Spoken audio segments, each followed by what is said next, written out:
उनको सूली पे लटकाकर पार्थिव शरीर को पत्थर से ढककर बंद कर दिया गया था। लेकिन उन्होंने अपने कुछ अनुयायियों को कहा था कि इन्हें पता ही नहीं है हमारे शरीर को ये क्या रख पाएंगे, नहीं रख पाएंगे। लेकिन उनको राजा को लगा था कि नहीं, हम क्या करेंगे, हम तो भैया पूरी तरह से इनको फांसी पे सूली पे लटका ही दिए हैं, अब करना क्या है कि हम इनको पत्थर से, बड़े से पत्थर से ढक देते हैं। लेकिन उसके 3 दिन बाद अचानक से वो पत्थर टूट जाता है और उनके अंदर लोग जब जाते हैं तो ईसा मसीह का पार्थिव शरीर को नहीं देखते। उनको किस रूप में मनाते हैं? क्रिसमस। लेकिन ईसा मसीह को सूली पर लटका दिया, सूली पर लटका दिया गया। अब बताइए, इतने अच्छे इंसान को सूली पर लटका दिया गया, उसके बाद भी वो कह रहे थे हे प्रभु इन्हें माफ कर दीजिएगा। तो सूली पर लटका दिया गया, उस दिन को कहते हैं गुड फ्राइडे। इसलिए कभी भी किसी को हैप्पी गुड फ्राइडे मत बोल दीजिएगा, ये दुख का त्योहार होता है। किसी धर्म का, उस धर्म के प्रवर्तक जो उस धर्म के सबसे प्रिय हैं, अब जैसे हिंदू धर्म के लिए राम जी, कृष्ण जी, अब जिस दिन इन लोग का सपोज कीजिए, खैर यहाँ पे तो कोई इन लोग में किसी को ऐसा नहीं हुआ। अब जैसे ईसाई में जो ईसा मसीह है, मुख्य रूप से उन्होंने ही तो ईसाइयत को फैलाया। हालांकि तो उस दिन अगर आप किसी को कह दीजिएगा हैप्पी गुड फ्राइडे, तो ये एटिकेट सही नहीं है। उस दिन गुड फ्राइडे को हैप्पी गुड फ्राइडे नहीं बोला है। जैसे करवा चौथ को कभी हैप्पी करवा चौथ नहीं बोला जाता है, क्योंकि सुबह से भुखाई ले बिना पानी पिए का हैप्पी करवा चौथ। अब किसी बोला जाता है may you have an early appearance of moon today, मतलब आज आपको चांद पहले दिख जाए। समझ में आ गया कि नहीं आ गया? उसमें तो देखते ना, चलनी वगैरह में देखा जाता है। यहाँ पे गुजरात में ये परंपरा, छछन्नी में तो तुम लोग को देखती होगी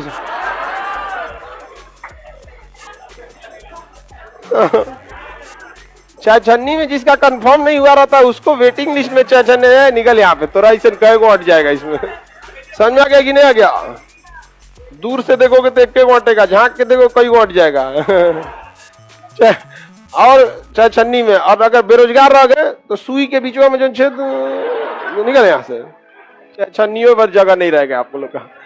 तो अब मुहर्रम का त्योहार, सेम मुहर्रम के त्योहार में भी देखिएगा, मोहम्मद साहब जो थे उनके 2 दामाद थे, हजरत अली, और उनके 2 बेटे सबसे बड़े इमाम हुसैन और इमाम हसन। अब जैसे धार्मिक रूप से जब आप किसी का नाम लेंगे, जैसे अब राम जी का नाम लेना, तो आप या तो राम जी लगाइए या तो मर्यादा पुरुषोत्तम राम लगाइए। तो नाम से पहले आपको कुछ ना कुछ आपको मोरल वर्ड्स जोड़ना है या तो बाद में जोड़ना है। तो ये चीजों का थोड़ा सा ध्यान रहिएगा। तो इमाम हुसैन, हजरत इमाम और हसन और हुसैन 2 भाई थे, इन्हें करबला के मैदान में शहीद कर दिया गया। उन्हीं की याद में मुहर्रम त्योहार मनाया जाता। तो हैप्पी तो हो ही नहीं सकता है आपको। अब किसी को आप बोल दिया हैप्पी मुहर्रम, तो क्या ये एटिकेट्स में आएगा? हैप्पी गुड फ्राइडे एटिकेट नहीं आएगा। तो गुड फ्राइडे के दिन उन्हें क्या कर दिया गया? सूली पे लटका दिया गया था। सोचिए कितना ज्यादा अत्याचार सहा था इन लोगों ने। विद्यार्थी जीवन को भी धर्म से कुछ प्रेरणा लेना चाहिए। तो जब तक आप तपाया नहीं जाएगा तब तक ही सोना चमकेगा नहीं। तो आप लोग अपने इसके लिए तैयार रहेंगे, आप लोग हमेशा तपने के लिए। तो ईसा मसीह की जिस दिन सूली पे लटकाई दी गई उस दिन को किस त्योहार के रूप में मनाते हैं? Good Friday. लेकिन उनको सूली पे लटकाकर उनके पार्थिव शरीर को पत्थर से ढककर बंद कर दिया गया था। लेकिन उन्होंने अपने कुछ अनुयायियों को कहा था कि इन्हें पता ही नहीं है हमारे शरीर को ये क्या रख पाएंगे, नहीं रख पाएंगे। लेकिन उनको राजा को लगा था कि नहीं, हम क्या करेंगे, हम तो भैया पूरी तरह से इनको फांसी पे सूली पे लटका ही दिए हैं, अब करना क्या है कि हम इनको पत्थर से, बड़े से पत्थर से ढक देते हैं। लेकिन उसके 3 दिन बाद अचानक से वो पत्थर टूट जाता है और उनके अंदर लोग जब जाते हैं तो ईसा मसीह का पार्थिव शरीर को नहीं देख पाते। तो उन्होंने कहा भी था कि इन राजाओं को क्या पता है कि ईश्वर की मतलब शक्ति क्या चीज है। तो उसके 3 दिन बाद कौन सा त्योहार मनाया जाता है? ईस्टर। क्या मनाया जाता है? ईस्टर। तो ईस्टर के दिन आप गुड बोल सकते हैं कुछ, लेकिन गुड फ्राइडे के दिन नहीं गुड फ्राइडे बोल, नाम है गुड फ्राइडे, अप्रैल में पड़ता है गुड फ्राइडे। जब गुड फ्राइडे पड़ेगा बीत गया ना, और गुड फ्राइडे के 3 दिन बाद क्या बनेगा? ईस्टर। वो ईस्टर हमेशा किस दिन रहेगा? संडे के दिन। ईसाई लोग किस दिन पूजा करते हैं? संडे के दिन। तो देखो गुड फ्राइडे है, उसके बाद ईस्टर। गुड फ्राइडे फ्राइडे के दिन ही पड़ेगा और उसके 3 दिन बाद फ्राइडे, सैटरडे, संडे। मेरे प्यारे भाइयों और बहनों, आप सभी को प्रभु यीशु मसीह के नाम में जय मसीह। दोस्तों, अगर पहली बार हमारे इस चैनल में आए हैं तो प्लीज़ लाइक, शेयर, कमेंट और सब्सक्राइब कीजिएगा, ताकि आपके लिए इसी प्रकार मसीही वीडियो, मसीही बातों को लेकर आता हूं।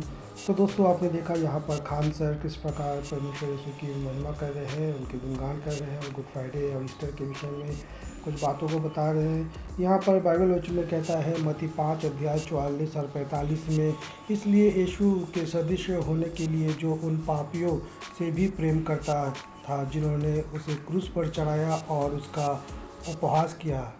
हमें अपने भाइयों और बहनों से प्रेम करना चाहिए और यहाँ तक कि अपने दुश्मनों को क्षमा और प्रेम करना चाहिए। दूसरा वचन, मैं तुमसे सच कहता हूँ आज तू मेरे साथ स्वर्गलोक में होगा। तो परमेश्वर यीशु मसीह जो स्वर्ग में चले गए हैं, लेकिन जब इस संसार में थे उन्होंने हमारे लिए इस संसार में आए थे हमारे पापों से मुक्ति देने के लिए। और यहाँ पर हम देख सकते हैं कि मैं तुमसे सच कहता हूँ जो क्रूस में थे जिस समय उस समय कहता है कि तू मेरे साथ स्वर्गलोक में होगा। तो यहाँ पर हम देखते हैं कि दो व्यक्ति, दुष्ट व्यक्ति था जो यीशु के साथ, दो जन क्रॉस में चढ़ाए गए थे, लेकिन एक जन विश्वास किया था। तो परमेश्वर का वचन कहता है कि जो विश्वास करेगा वो स्वर्गराज में जरूर रहेगा। तो इसी विश्वास के कारण एक व्यक्ति जो दुष्ट का काम किया लेकिन विश्वास के कारण वो स्वर्ग पर पहुंच गया। ये हम आपको यही बताना चाहते हैं दोस्तों कि आपको ये जानने की ज़रूरत है कि आपकी कोई कार्य या आपका कोई विशेष से आप स्वर्गराज नहीं पहुंच सकते, लेकिन सिर्फ प्रभु यीशु की दया और अनुग्रह के कारण ही हो सकता है। तो आप सभी को जय मसीह की और सभी को गुड फ्राइडे मुबारक हो।